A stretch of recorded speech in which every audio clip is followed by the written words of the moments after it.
Regional Genetics new echo series on the genetic testing journey.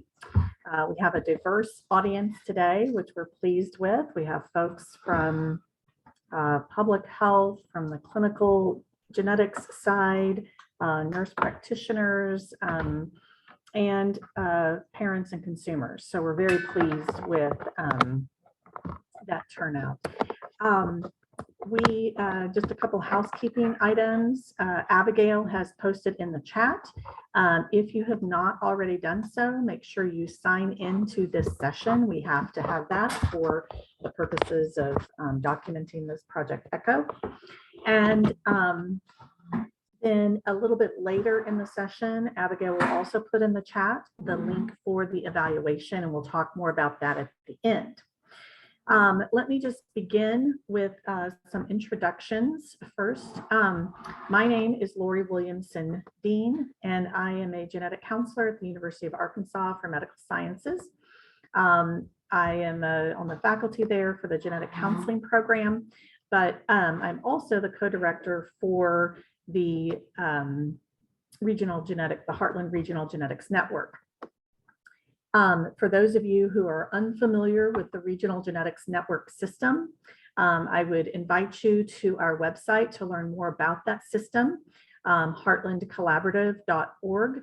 And maybe Kara can put that in the chat for you, and it will link you to the other regional genetics networks. There is a wealth of information and resources among the 7 regional genetics networks, as well as the national coordinating centers. So I really urge you to check out those resources. I want to go ahead and introduce our 2 speakers. And then actually, before I do that, let me just tell you just a little bit about this model for teaching and learning, okay? The Echo series Project Echo follows a model of learning where we all come as learners and as teachers, okay? We bring our experiences to this session, and after today, we will all take something away from the session, but we will have all contributed as well. So what does that mean? This is not a traditional webinar. This isn't just you sit back and you just listen and then you leave. You get to participate. Now, we are not going to call on your name specifically, but this is the intent is for you to engage, to ask questions, to answer questions, to share your experience as it relates to what is being presented today. We will be facilitating that process. You don't really see it in the participant list, but there are kind of 2 groups here. There's the hub team group, and members of the hub team are handling all the logistics. Julie and Aaron are part of the hub team as the presenters. I'm part of the hub team as a co-director for the network and facilitating this. And then the other group are you, the participants. And so before any of the experts on the hub team asks questions or makes recommendations, we actually seek that from you, the participants, first. So this is interactive, and we have a group of about 25, 26 folks today. I know more will be signing on here in a bit. So it's a nice sized group. If you do not or cannot unmute yourself, then please just enter your question or your comment in the chat. We will have someone monitoring that and reading those comments and questions aloud, okay? So with that, let me go ahead and introduce our 2 speakers for this series. Please note, this is the first session in a 3-part series. When you signed up for all 3 parts. You will receive reminders. We realize that schedules, particularly summer schedules, may not allow you to attend all 3 sessions, but we hope that you can. So because Julie and Aaron are going to be walking us through key aspects of the genetic testing journey. Okay, so today is part 1. So Aaron Beaver, who will be presenting the didactic part of today's session, is a genetic counselor. She graduated from the University of Arkansas for medical sciences. I have to put in that plug. We're very proud of her. She has spent 1 year with industry and has over 9 years of clinical experience in the St. Louis, Missouri area. She's also founded her own company, Ingenuity. It's a genetic genealogy and counseling company. She works full-time as a clinical genetic counselor in oncology at Barnes Jewish Christian Healthcare, Missouri Baptist Medical Center Breast Healthcare Center. Now, prior to that, her position with industry genomic testing was a consultant position with PerkinElmer Genomics. She's also been a clinical genetic counselor and a genetic counseling supervisor at Mercy Hospital in St. Louis and at Washington University in St. Louis. She's worked in both prenatal genetics and in pediatric genetics, and now she's in cancer and she's been in industry, so she covers it all. Now, in her free time, that's kind of laughable, she teaches at Washington University in the St. Louis Genetic Counseling Program. She advises thesis students in the UAMS Genetic Counseling Program. She's also a project coordinator for Heartland Regional Genetics Network. That's in her free time, mind you. And she didn't put in her intro, she's also a mother and has lots of her own interests, including she's an avid and voracious reader. Her research interests, though, include development of innovative models of care in genetics, public health communications, and addressing inequities and disparities in healthcare, especially as it relates to genetic services. And so we are delighted to have her on board with us and providing this session for you today. Now, equally as proud of another UAMS alumna is Julie Kaler. Julie will be handling the cases today and walking you through those. On the next series, I believe Julie is the presenter, mostly for the didactic. So Julie and Aaron will be sort of alternating their roles throughout the series. But Julie is also a certified genetic counselor, also has 9 years of experience in genetic services in laboratory, hospital, and health plan vendor settings. She is specialized in utilization management to increase access to appropriate genetic testing across healthcare.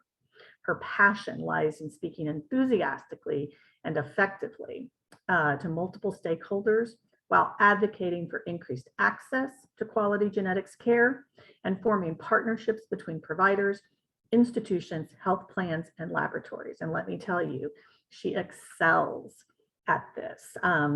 And so we, personally, as their former teacher, and they are classmates, that is their former teacher and program director, I'm very proud of them, but in their own right, as genetic counselors and healthcare professionals, these women have excelled and are very involved nationally as well.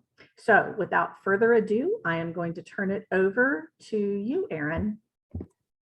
All right, thank you for that wonderful introduction, Lori, and thank you for inviting us to speak on behalf of Heartland and with this ECHO series, not just today, but in the 2 more webinars to come. So I'm very excited to be here just to cover some housekeeping issues, disclosures.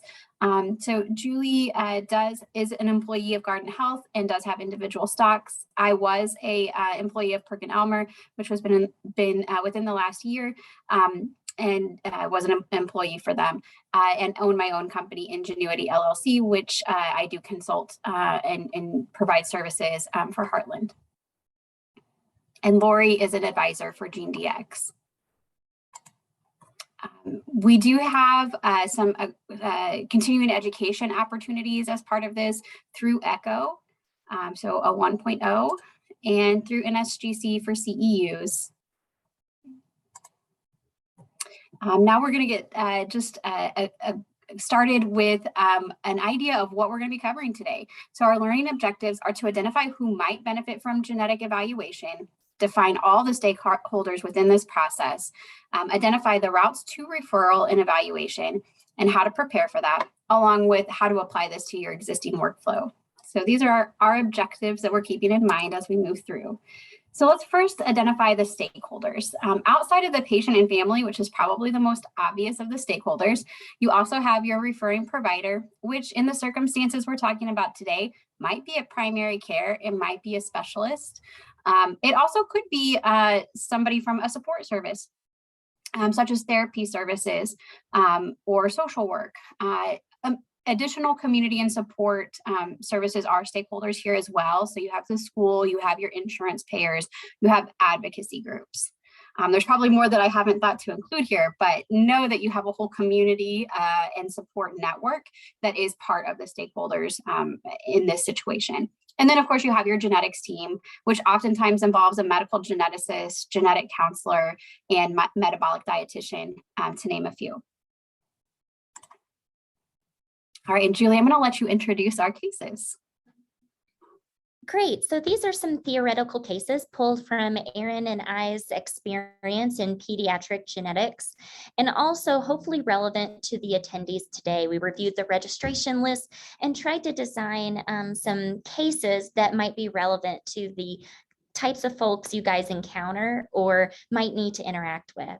So in our first case, we thought about a common and possibly non-syndromic, less syndromic indication for referral. So consider a 5-year-old male with recent concerns from the family and school for an autism spectrum disorder and a history of speech delay and motor delays.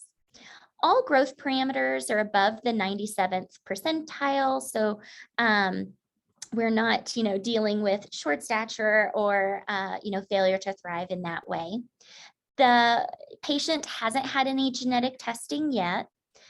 There is family history relevant of autism in a maternal uncle and developmental delays in a maternal great uncle and a number of distant maternal cousins. This family is perhaps more connected than most because this is a more extensive family history than many of us may encounter in our referral network. So this family has clearly sought out Erin's services with genetic genealogy. And the only other relevant family history is that there was a maternal grandmother and great-grandmother with breast cancer and another instance of cancer on the maternal side being uterine cancer.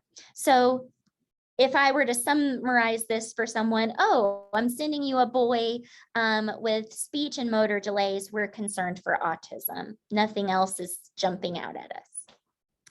And we can consider our next case, case number 2, which might be a little bit more intricate.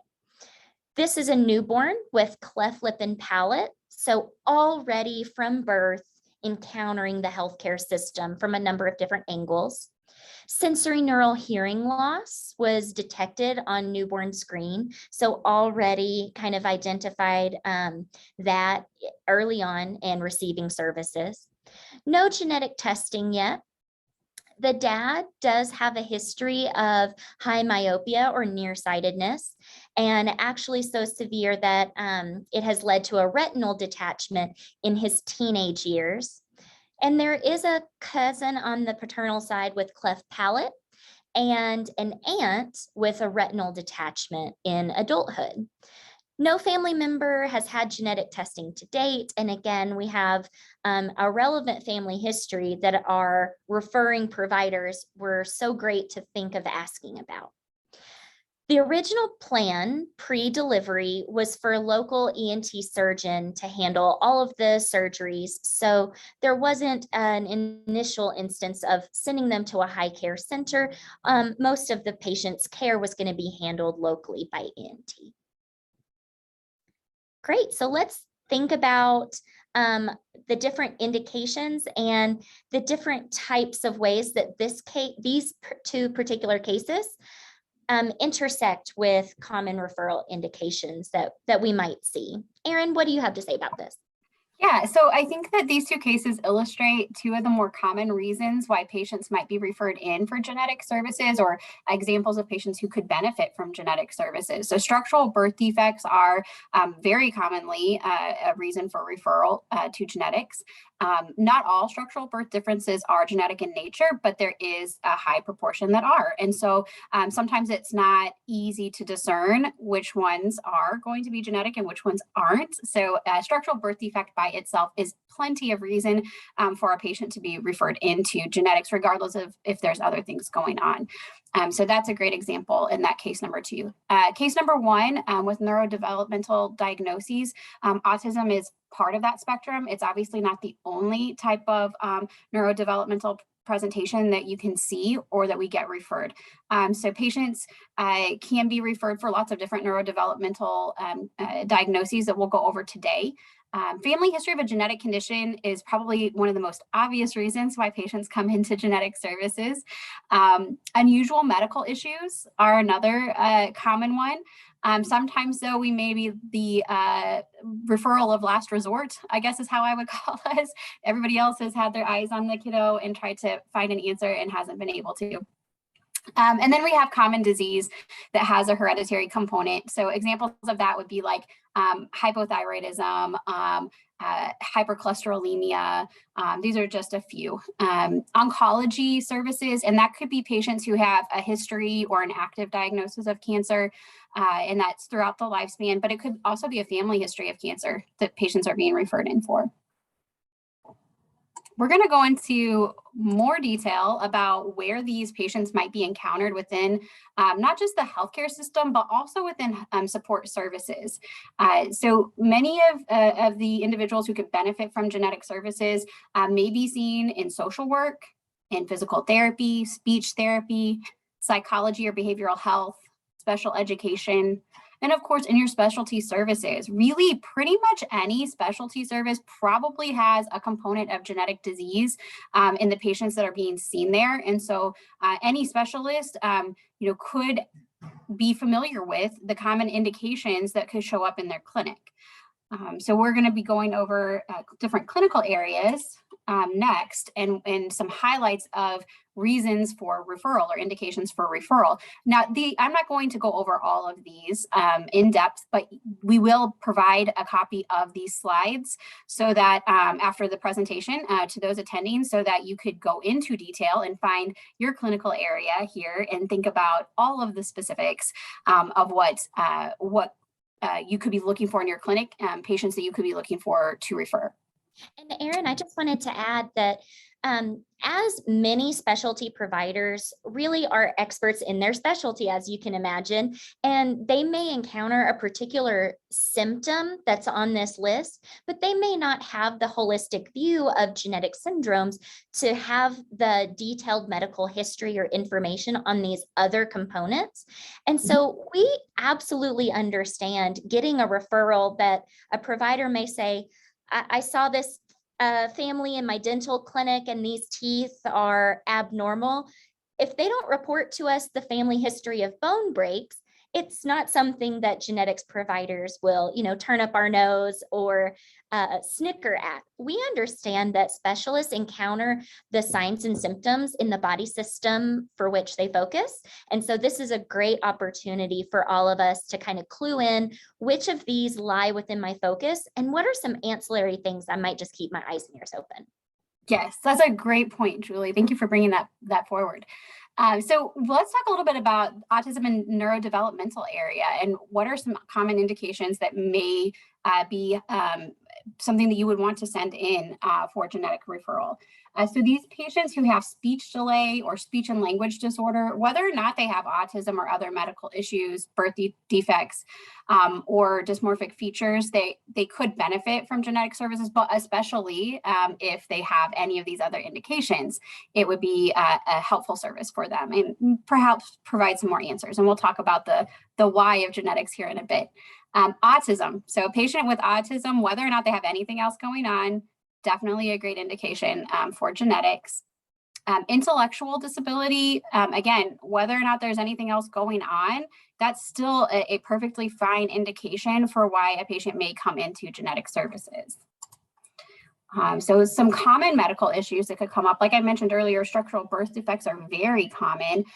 So one thing I would point out, there's been a lot of I've gotten a lot of questions through the years about oral clefting and how used to there was this common discussion that, well, there's not that much genetic that we can find from it. That's not the case these days. So there's actually a lot of genetic background to oral clefting.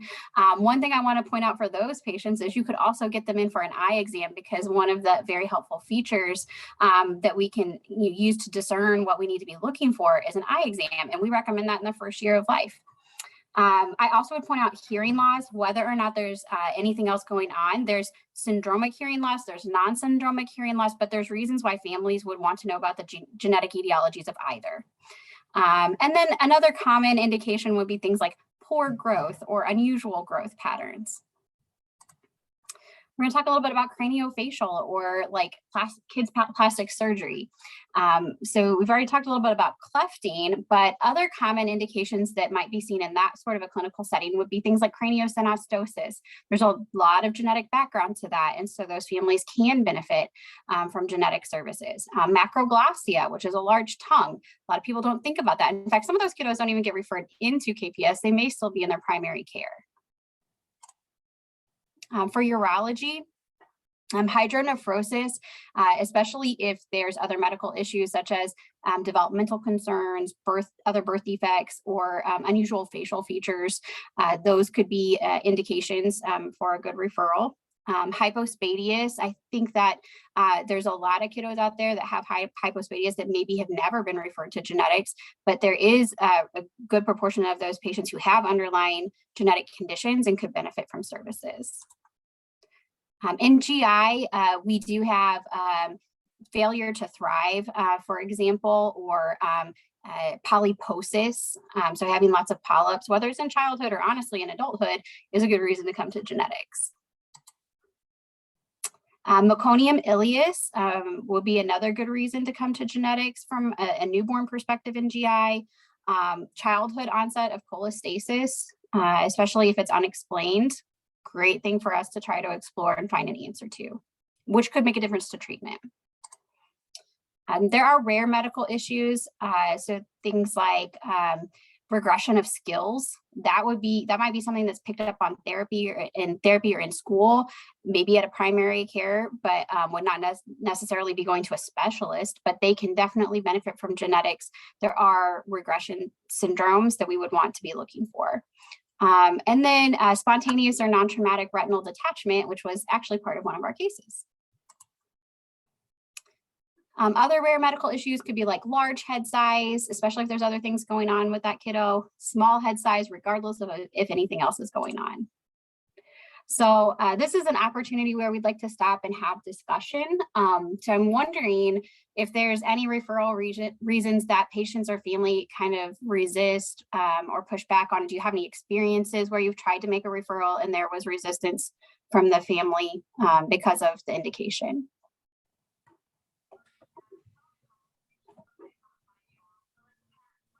We also have several family members on here, Erin. And so from your perspectives, if you have tried to get a referral to genetics for some of these indications and have struggled, please share those experiences as well. Yes, that's a great point, Lori.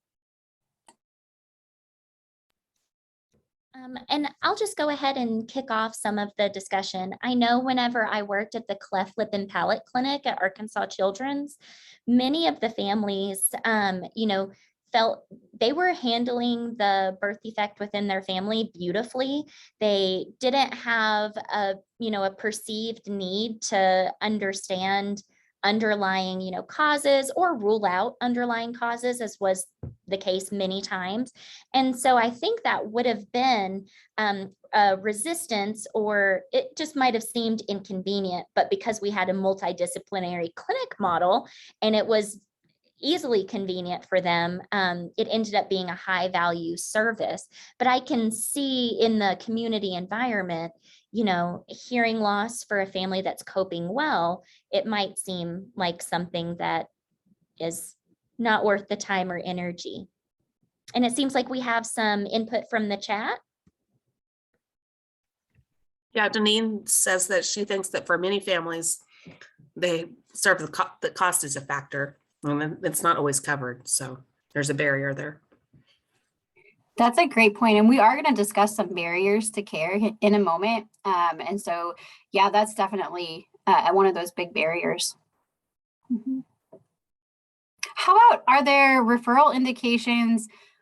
And this is kind of a question targeted to the providers, but referral indications that they see in their clinic that they're more willing to start genetic testing for before referring to genetic counseling or genetic services.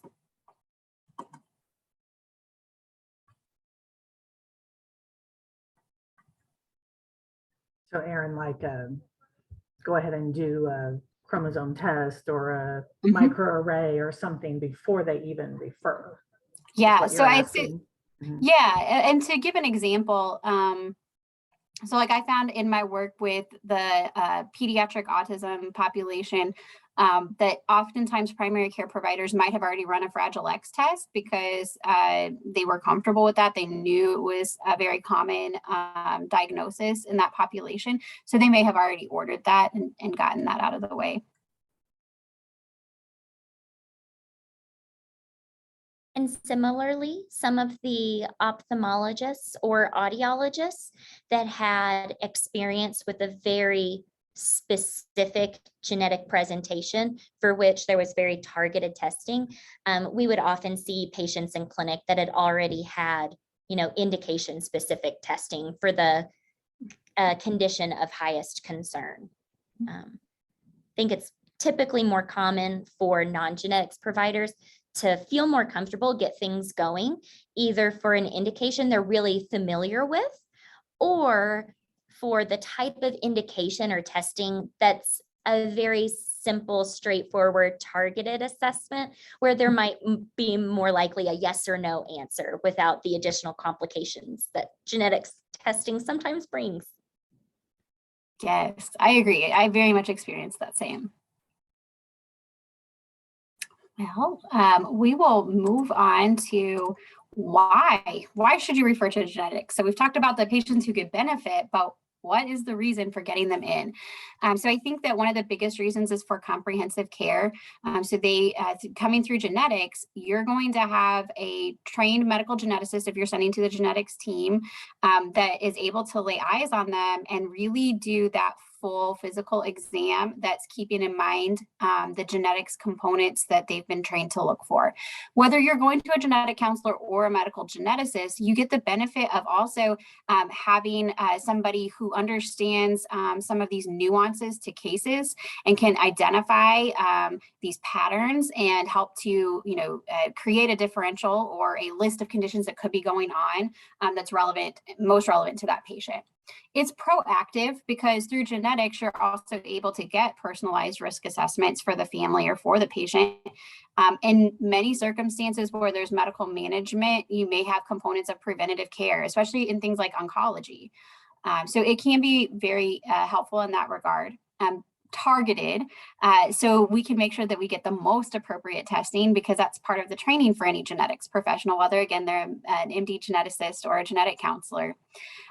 Treatment, so there are rare diseases that require specific medical management, and sometimes there's things like enzyme replacement therapies. And many of your medical geneticists, this is exactly where they need to be involved, is helping to manage the care of these complex kiddos who have rare disease, or even adults. And the last thing I would point out is compliance. So there has been research, especially in the oncology setting, where patients who saw a genetic counselor were more likely to follow through with their medical management guidelines. And that was for years, to go in the future. So it can be a helpful component to compliance if you have a lot of things that need to be followed for medical care. What are some of the reasons that you all use genetic services, or the benefits that you see to genetic services from a family perspective if you've been to genetics?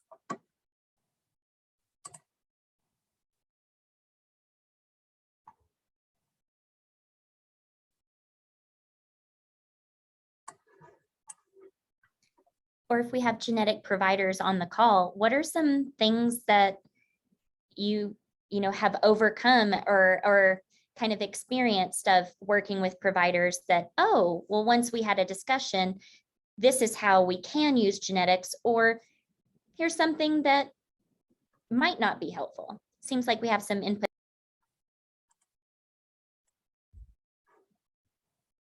Yeah, Ashley says there's some health disparities that don't allow families to receive the follow-up care when it's needed. That's a good point. It's a very good point. And without integration of genetics in certain types of clinics, I'm just thinking of Cleft as a key example. There might be a perceived lack of benefit, but even in a non-syndromic Cleft case, I once spoke to a mom about, okay, well, you know, I'd love to talk to you more about why clefts do happen. And she said, oh, I know how this happened. I went jet skiing when I was pregnant. And she had carried around that guilt and shame for so many years. And as we got talking about multifactorial inheritance and all the ways that we can and cannot control whether things happen, you know, the tears just flow because there was a great deal of relief and benefit that it might not have been obvious from a medical care perspective. So. That's a really good point. The psychosocial aspects of the genetic counselors are trained in that other healthcare providers may not be as familiar employing is a definite benefit when you are in genetic services. I mean, it is. And that's the story that you just told. I've seen that play out in other areas too, you know, other indications. But especially in Cleft, it's interesting how many of those moms have internalized things that they did in their pregnancy and have, you know, thought that that was the cause when in fact they're not related. Yeah.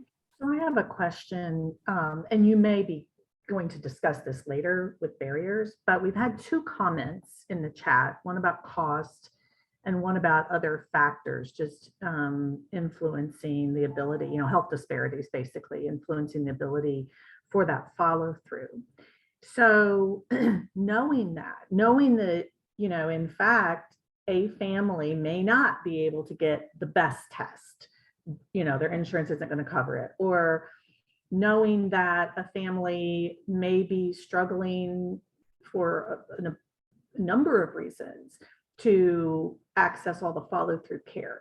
In those cases, why genetics? What would still be beneficial? You've hit on part of it. You know, part of it is that psychosocial component around maternal guilt, which is a very real thing, and a very, you know, and it is, you know, the two of you and myself included have seen in clinic the power that is, you know, the empowerment of a mother when that light bulb goes on and she understands she did not cause this to happen, you know, in some way.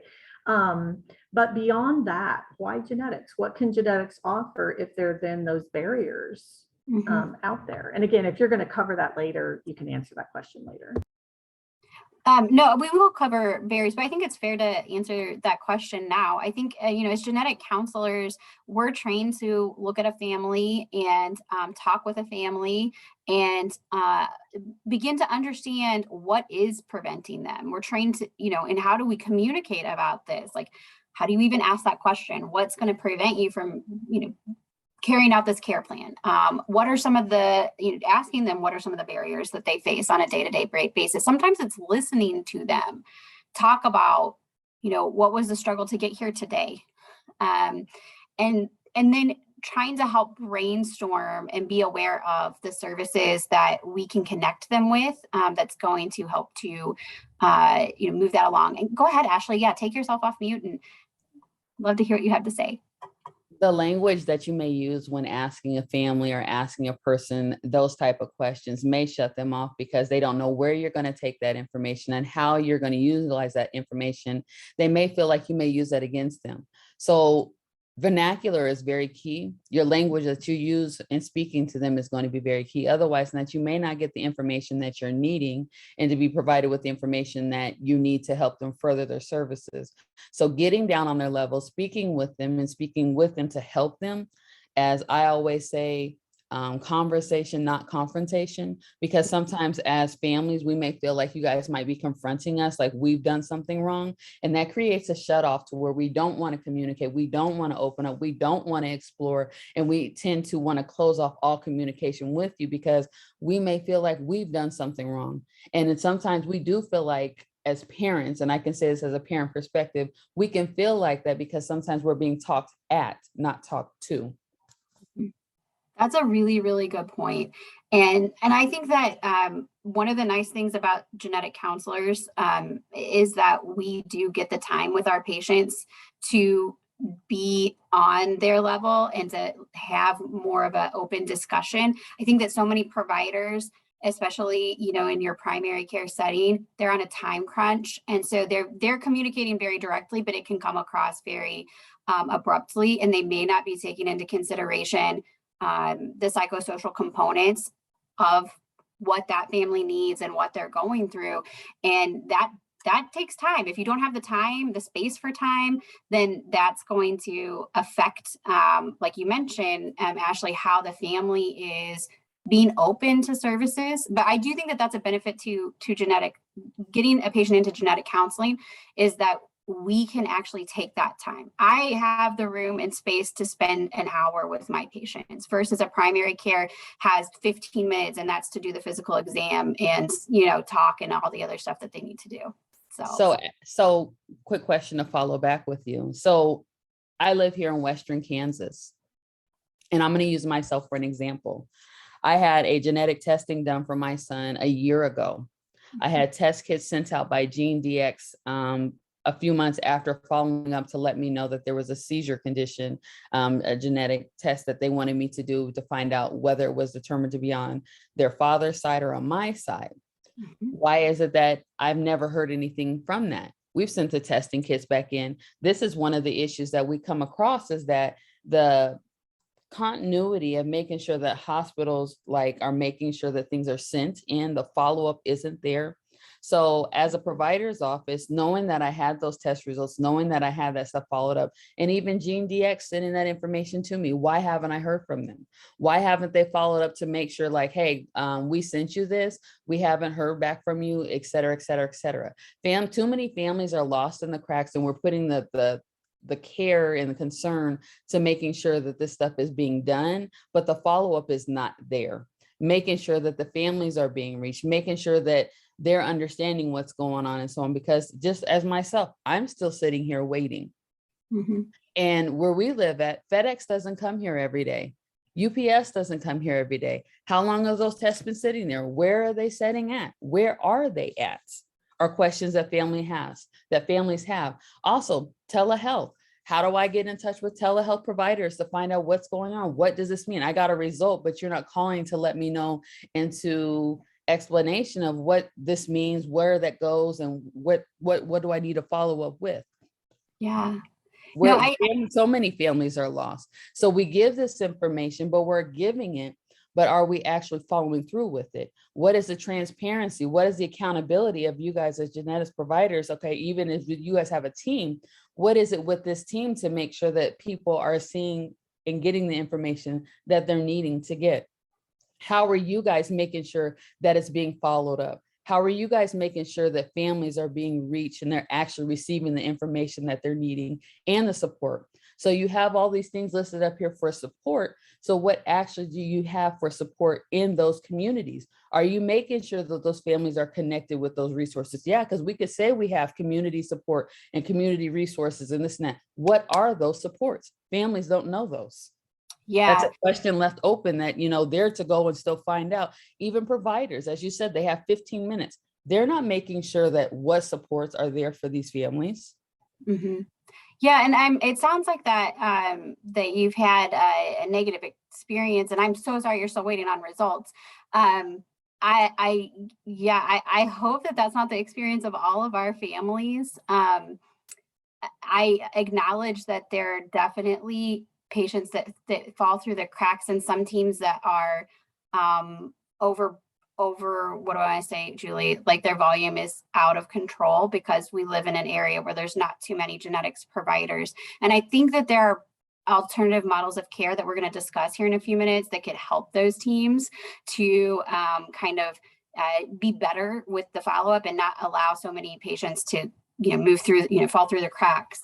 And as far as support, we aren't discussing support specifically on this webinar, but we will be in future webinars, certain aspects of support for families and alternative options for testing. So we'll definitely try to address that through the series. So I hope you stick with us and we can hopefully get you some of that information.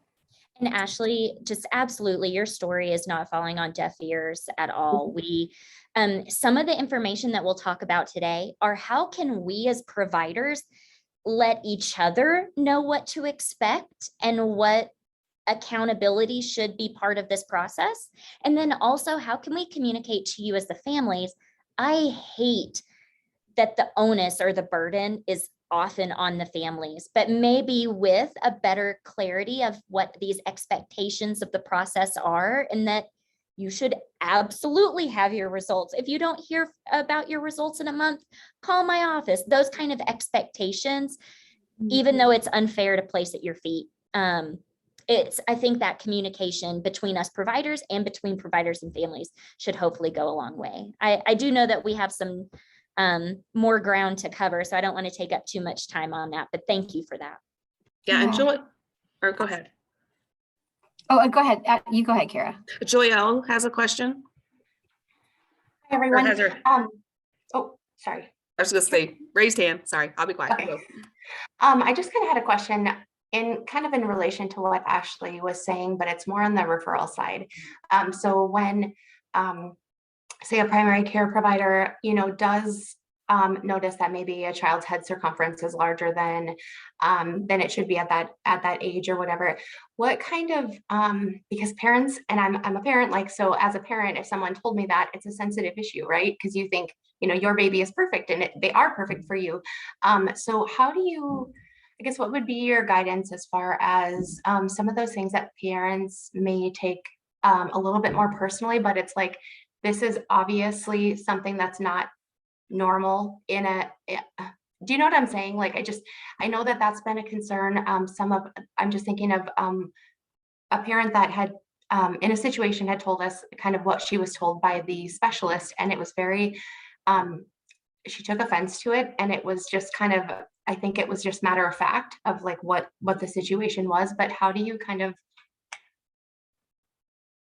sensitively do that? And if you're going to go into more of this in the other calls, that's fine too. So, well, and I think in our discussion of the case, Erin, that's actually a beautiful segue. Sorry, my lights are heading off.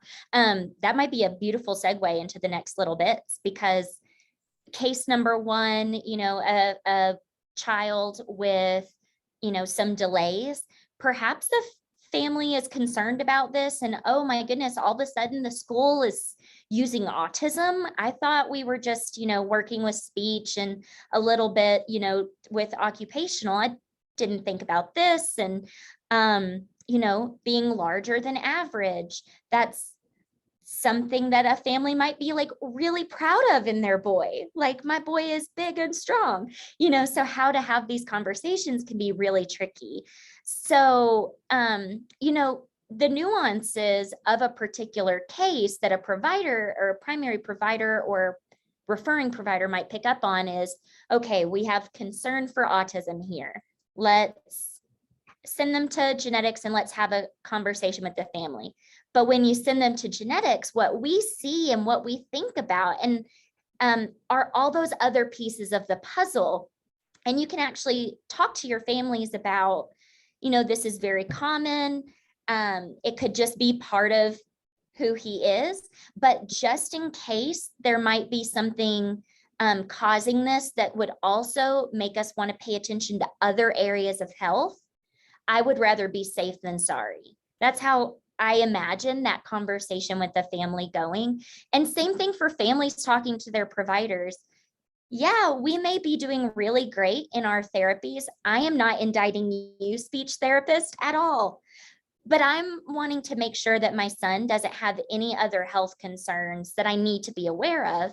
And maybe there's other providers that can help. And then once they arrive at genetics, we are taking a detailed family history and looking around and, oh, I see that we have, you know, a family history of some similar issues. This might make us think of a couple of syndromes, either X-linked that might be on the maternal side, or, oh, that might have cancer implications. So this maybe not big of a deal to the family or provider might actually have bigger health consequences. So that's, in my mind, how that conversation goes, and how we can really share with families that this is not just me trying to waste your time, sending you 3 hours away to another doctor. This specialty might be able to pick up on things that could be important, not only for your son, but also for the rest of the family. And, you know, and I think that it's important to not just when we're talking to the family, but I think some of the little things that we do when we're looking at the kiddos, right? And it's okay to say things like, oh, what a cute baby. And, you know, because that's going to reiterate to the family, like, this, we see your child as a person and as a whole person, and not as like this one little feature that's, you know, we think is unusual in our genetics minds. And I, you know, we don't have the time to train everybody as a genetic counselor today, but, you know, those are the things that genetic counselors are actually trained in. You know, that's part of what we go through, is how to be sensitive, but also informative to our families. And something like the second case, you know, there may be nuances in here. I'm wondering, you know, if any family members on the webinar today or any other providers. I think cleft lip and palate is a super common thing. Most of these kids might have some hearing loss. Those things alone aren't necessarily terribly worrying, and nor should they be. These are things that families cope with, and, you know, once baby is feeding well and doing well, are probably going to be great. And so it can sometimes feel like an indictment, like we're investigating it, so you must not be doing good enough, or you must not be managing well enough. And so I think our conversations with families are, you're doing so great, kiddo is doing great. To be on the safe side, I'd love to just send them over to genetics and make sure there's nothing else that we're paying attention to. Is there anything in the rest of this case that providers saw that stood out to them? We're not trying to, you know, pop quiz anyone. So if you were taking genetics board exams, then you would definitely be paying attention to, you know, the eye issues in the family, that high degree of being nearsighted, retinal detachment. That is something that we're really paying attention to, because that might tell us, oh, this is something running in the family. And sometimes that might have implications for growth, or we might need to look at other body systems, not just the thing that we're paying attention to right now. Like right now, we're focused on feeding, and we are doing great at that. But let's make sure we're not missing something that could ultimately help your child be as healthy as they can be. All right, so we've talked about the who and the why, but we haven't talked about the where or how.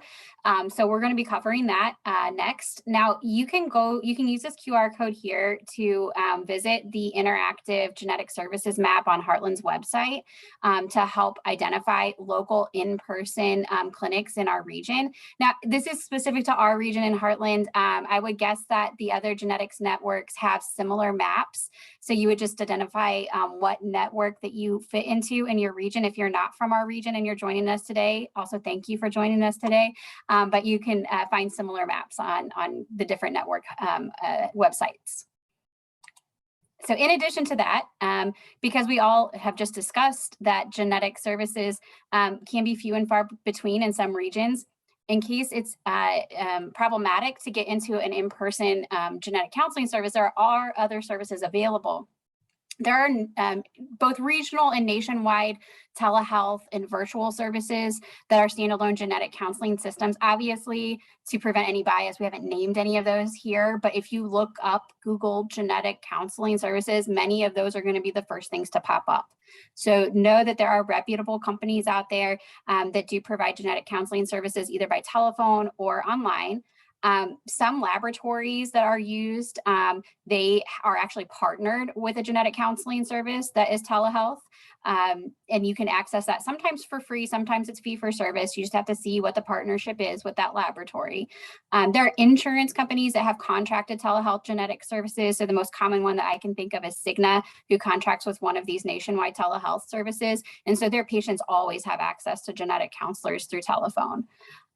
There are private practice genetic counselors who provide in-person and or telehealth services. So look for those in your area. You can go to NSGC's Find a Genetic Counselor tool, and they list both private practice genetic counselors as well as genetic counselors that are within a system. And now they're starting to put on some of these genetic counselors that work for the nationwide telehealth services too. And then support foundations. So if there's for example, like Marfan Syndrome Foundation or Down Syndrome Foundation, many of these foundations actually do keep genetic counselors on staff or may have funds to help provide services for patients to see a genetic counselor. So if you're plugged in with any support foundations, check out and see if that's a resource that they offer. Now, I know we're running a little bit behind on time, so we're going to try to move through some of these a little bit more quickly than I had intended. But just as a case update, we've identified some services here. Julie, did you want to go through that? Yeah, so this is kind of a typical case example that we would have seen where the local genetics clinic, maybe you only have one in your state, and it has an 8-month wait time to be seen. There is a developmental pediatric clinic that specializes in autism. They use a triage model, which we'll talk about, and the patient does have commercial insurance. So we're assuming they have something like Cigna or Anthem or UHC.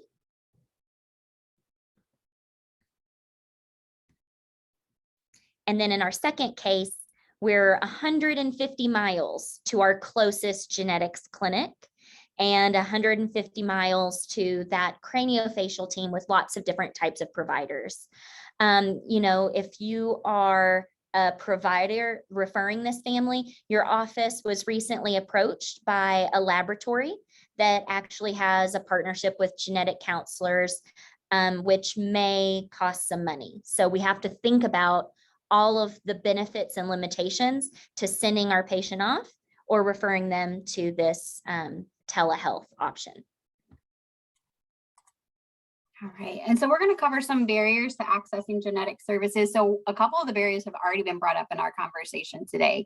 Financial resources are a big barrier for families. Also, I would say social resources, so like having transportation or not having transportation. Maybe people use like public transportation. Well, that's if you live 150 miles away from the nearest genetic counseling service or genetic services, you aren't going to be able to take public transport there in all likelihood, right? So location matters, wait time to service. 8 months is a long time for a family to wait, and they may lose momentum in following through as well. Besides that, you've also got the understanding of genetic information utility. You've got language and cultural differences. You have referral barriers. Where perhaps maybe physicians themselves don't understand or see the value in genetic services and so aren't referring or may have biases about who they think would benefit from genetic services. There's been recent studies to back this up, that actually does affect referral to genetic services. And the other thing I would add is health literacy. And I think that this is another aspect of what Ashley was actually pointing out in our conversation is how families don't know how to navigate the system. And by the system, I mean, like, how do you check your insurance benefits? How do you use your insurance for genetic testing? Who's going to call me with my results? How long does it take to get those back? How do I even get into genetics? How do I get follow-up if I get a genetic test result from another provider? All of these things that's part of the health literacy, but also part of the health literacy is how to communicate with our family members who might also be at risk for the same genetic conditions. And so these are all aspects of those, the health literacy. Now we're going to look at these two cases and try to identify barriers. Julie? I was typing away in the chat. But yes, so if we think about the type of barriers, like, is this going to be useful? What will this change? Why is it important? You know, autism is a part of our family and we aren't trying to fix him. We can always have discussions about it may not be important or as important as some other things going on in your life right now. Let's talk about that. It may be important because we might have or learn about other health things that we need to pay attention to. How important is that to you? So I feel like the value of genetics for a family really relies on understanding what it offers, and realizing and not forcing that on anyone. So understanding it might not be on the burning question for us right now. If we're trying to potty train so he can get enrolled in school, maybe that's what we can focus on right now. Great points, Julie. And we're going to look at case 2 and some of the barriers. Yeah, so similar language and interpretive services, understanding and access, and services take time. Maybe this is something that you really want to avoid having to drive 150 miles and taking a full day off work, versus perhaps a phone call is feasible for you after work with one of the telehealth. So we're going to briefly cover the different models of care. So we've all been pretty familiar with the traditional genetics team, where you have your referring providers, whether it's primary care specialists that are in outside offices referring into a genetics team that has the medical geneticist, genetic counselor, maybe a metabolic dietitian. But there are other models of care. You can have what's called an embedded GC. That genetic counselor may be there full-time in that clinic, but they may also be there part-time and still have a relationship and cover the regular traditional genetics clinic. But the point here is that the genetic counselor goes to the referral source, whether that's a primary care or a specialist, and is seeing patients there. And then you still have your relationship with your traditional genetics team. I think that the benefits to this is that it allows patients to get quicker testing, that they can remain in their familiar clinical surroundings, that they may not have as distance to travel, or at least no further than their typical distance to that particular office that they've already been being seen at. They may be able to see the genetic counselor on the same day as their primary or specialist. And then the genetic counselor is helping the providers in that clinic to feel more comfortable with ordering testing and interpreting the results. And you still have your relationship to the genetics team so that you can refer on to the medical geneticist those patients that are more complex. And that overall will decrease wait times to that genetics team as well. There are barriers there to implementing this, which could be financial barriers within the clinic, and some traditional genetics teams may not be open to innovative care models. There's also an approach called a triage approach, where you have a genetic counselor who is at the genetics team and is functioning as a liaison, usually at a distance, not embedded there, but is working with maybe an RN or a nurse practitioner within the primary care or specialist office, and helping them to have the tools that they need to be able to move through triaging these patients. And that would be similar benefits and barriers to care as the embedded GC. You also have your multidisciplinary approach that we've mentioned, like with the craniofacial team, where you have a primary care referring a patient to a team where you have on the outside here, all of these specialists meet with the patient usually in one day within that care team. So the family comes and spends an entire day at this clinic, but all those specialists are there. So these are all the specialists that they might need to manage whatever their condition is. And so this allows the family to be seen one time instead of on like 6 separate days at 6 separate offices. So it's much more convenient for them. It does also, I think, provide a lot of benefits to providers, giving them a group learning environment, promoting skills and competencies just across the system. And it allows the fostering of relationships between different providers. It also means innovative approaches to treatment and management. And it involves closely with the social work and therapy services. So there's lots of benefits to that care model.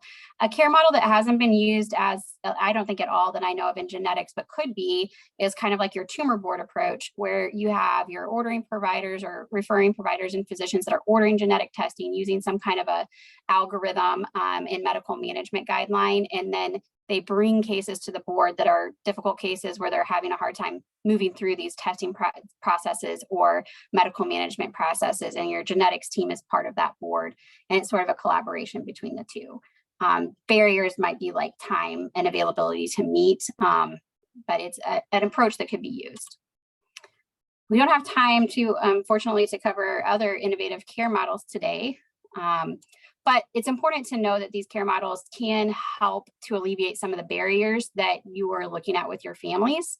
And so it is, important when you're trying to think about these families, what we can do to help relieve some of those barriers by getting them into the correct model of care for them.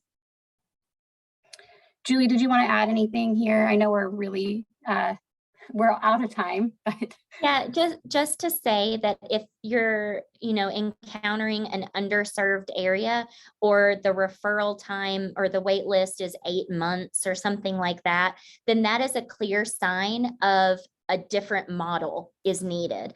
And maybe families can work within a support foundation, something like Combined Brain that Terry Jo leads, or a group advocacy, or just get your providers together. Ask your therapist to talk to other therapists in the area and try and see, is there any clinic that would contract with a genetic counselor?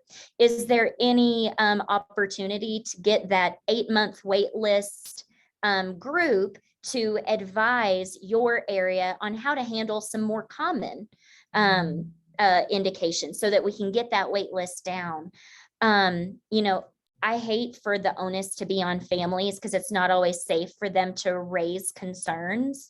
They might feel that they will then not get the care they deserve or be under the microscope. But if you have a trusted provider, you can say, listen, we're going to either wait 8 months to see genetics, possibly get fired from my job for missing a day, or, you guys really need to think about one of these other models that might work better.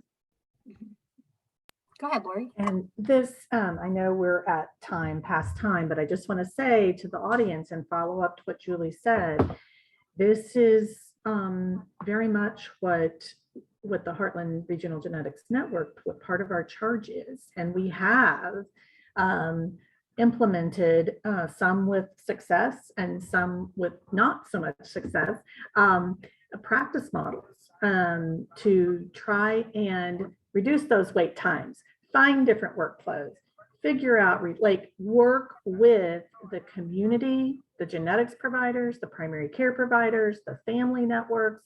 And so to build on what Julie says, if you're in an area where there is a lack of genetic services and you are, and there's a clear need, also reach out to us. We would be very interested in seeing what we might be able to do. We can't provide the service directly, but we can try to work with our partners to get some services to you. Erin? Thanks. Yeah, so I think we've already kind of covered, that we need to pick the best model of care that's going to meet that family's needs and give them the least amount of barriers or address the most amount of barriers.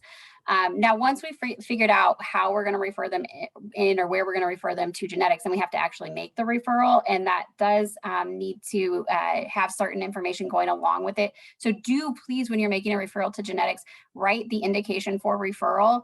And if it's more than one reason, write more than one reason, kind of give us that full picture. Also be sure to provide the medical records, including medical history, developmental history, relevant labs, and relevant imaging or procedures. Of course, their insurance information, because that does help us as far as testing and getting things started, knowing what we need to be doing to get the testing covered for the family. And then if you have the family history, that's great for us to include as well. And the last thing that I would add in here is that there are certain things that providers can do to prepare their patients for genetics appointment.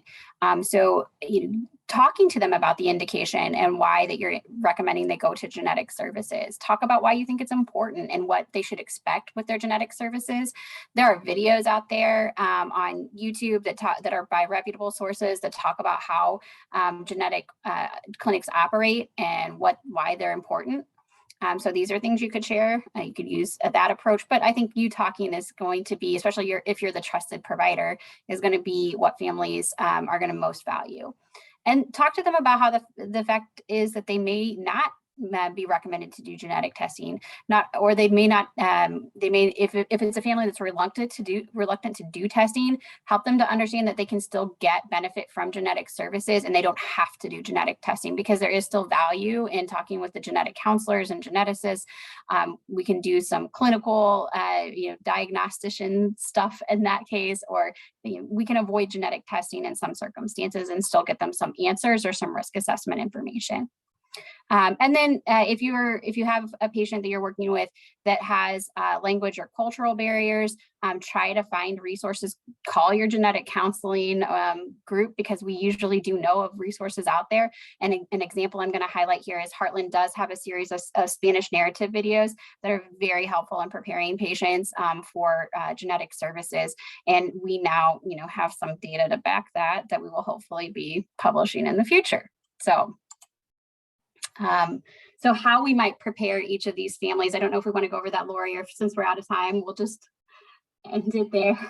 Yeah, I think actually, I don't know if there'll be time in the next one, but if we could actually pick up, since this is a journey, if we could pick up right here and start on that next. And we've been putting information, because we're over time, we've been putting information in the chat for everyone. Please check the chat. There's the reminder about CME, CEUs, the reminder about what's the next part in the journey, and that's on June 22nd. I think that, and we thank you all so much. I mean, this was fantastic, not only from the presenters, but from the discussion. So very rich and powerful. Thank you all so much. Thank you. Thank you for attending. And don't forget to use the QR code to request your CEUs and CMEs. Yes, that link has also been dropped in the chat. Here, I'll drop it one more time. And I know Lori also mentioned the next session that will be June 22nd is called Genetic Testing Tips of the Trade. So this one will cover a lot on pre-authorization and how to kind of optimize approval for that, whether or not it's worth it, as well as different payers, including Medicare, Medicaid, private payers, commercial insurance.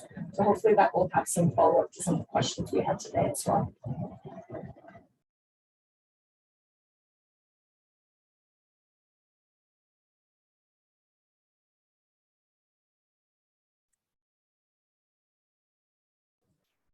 Thank you so much, everyone.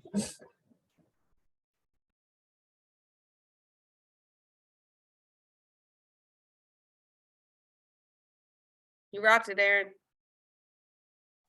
Thank you.